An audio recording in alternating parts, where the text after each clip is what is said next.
When you see those hands stirring in a coffee above an empty bullet journal double page, you know what time it is.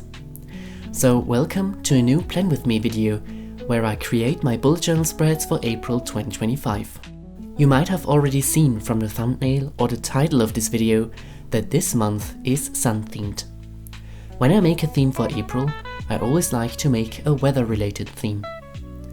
The weather is quite diverse in April, with the sun already coming out here and then, but also with lots of rain sometimes.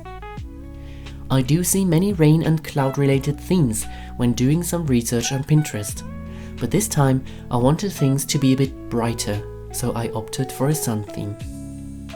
When specifically looking for sun theme inspiration, I saw many brilliant themes that are quite astronomical and show the sun and the moon together, for example. But I really wanted to put the emphasis on the sun, so I added as little as possible except for what I associate with the sky on a sunny day. So the only thing I added in addition to the sun itself are some clouds drawn in a similar style to make the spreads look cohesive.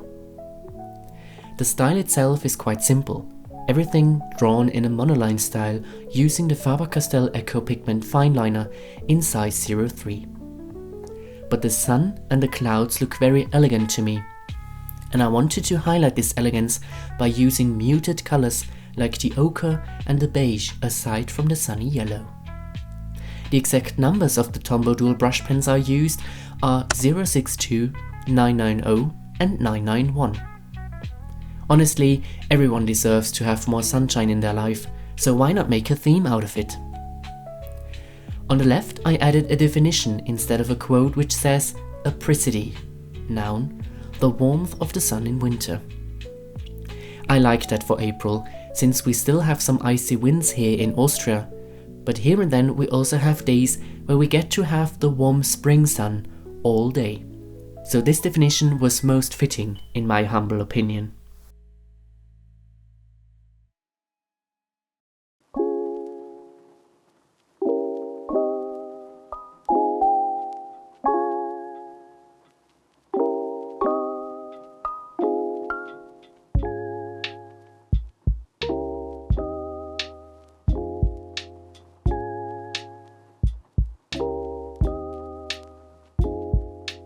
This month, the monthly overview consists of individual boxes per day that look like they are floating in the sky.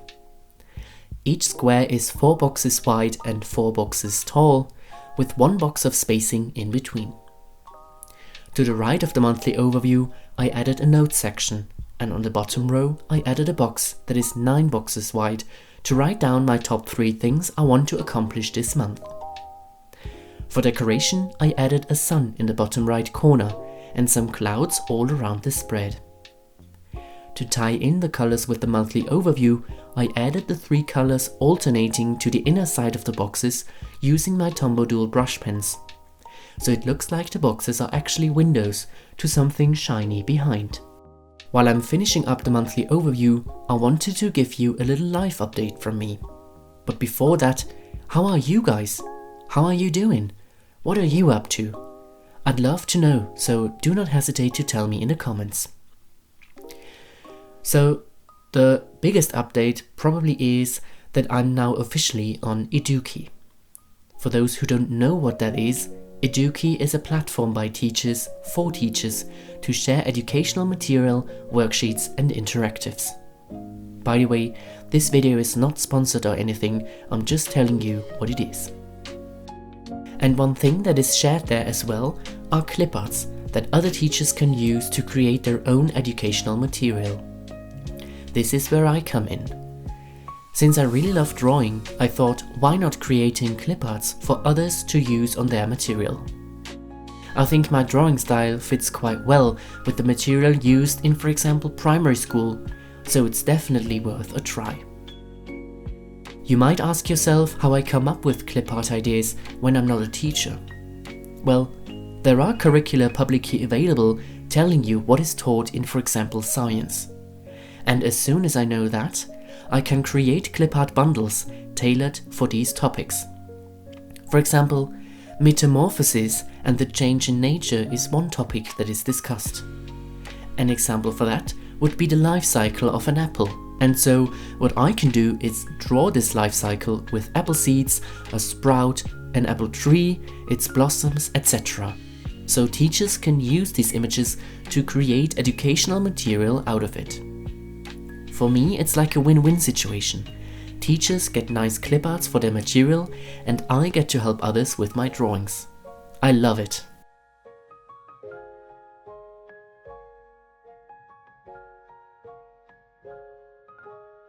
Next we have the habit tracker. I drew 6 mini calendars, one for each habit, and a bigger box for tracking when I need to water my plants. I placed them on a spread in a circular layout, all flying around the sun I drew in the middle of the page. I don't know what it is, but this month it was again quite fitting to do this circular layout for the habit tracker. To make some alterations to the sun, I gave her some bigger rays this time than previously, since I also wanted to make more of the space around it. With quite a lot going on, I didn't want to go over the top, so I did not add clouds on this spread. The header was placed in the corners of the spread, writing habits on the top left and April on the bottom right corner, and adding a frame to the whole double page spread. I started with making a beige frame, but it kinda didn't vibe as much, so I went for a darker color instead and went over with the orange. Honestly, can you imagine we already had one whole quarter of 2025? Time goes by so quickly, it is really weird to think about it. But since Q1 is now over, I also want to reflect on what happened last quarter. And if you follow me for some while now, you probably know what was going on business-wise. To be honest, not much was going on at Productive Padt. I rarely launched products, and I mainly focused on being consistent with social media. This, however, really made a change because my follower base on TikTok and Instagram grows a bit every day, and I start to feel this connection I get to create with my content. Talking to you guys in the comments, having conversations and discussions is really nice, and it reminds me of why I started in the first place.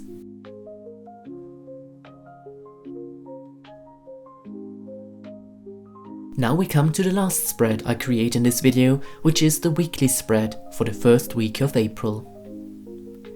I haven't made a vertical layout like this in a while, so I wanted to make one again.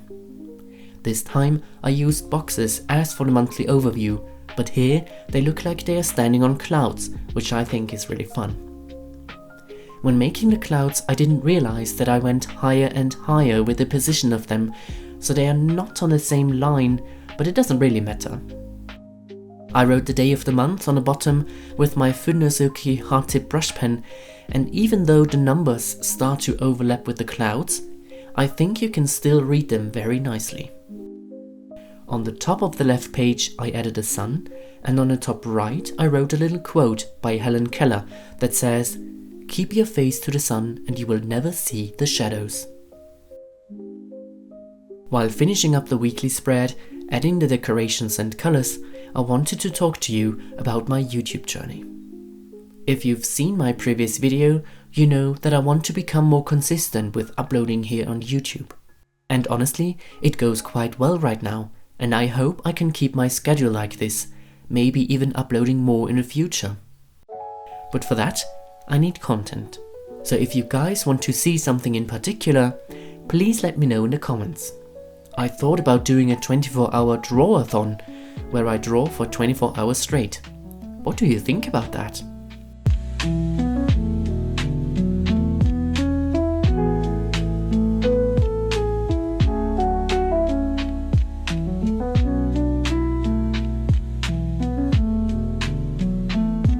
And with that, we come to the end of this video, and while you will see me flip through the monthly spreads from my April bullet journal setup, I wanted to thank you all for watching. If you have come this far, please comment a sun emoji so I know you watched the video until the very end. It is a very fun and vibrant theme, and I'm looking forward to use this theme while the spring sun is coming out more often. If you enjoyed this plan with me, like this video and subscribe to my channel for more. And with this, I wish you all the best, and we will see each other in my next video. Bye!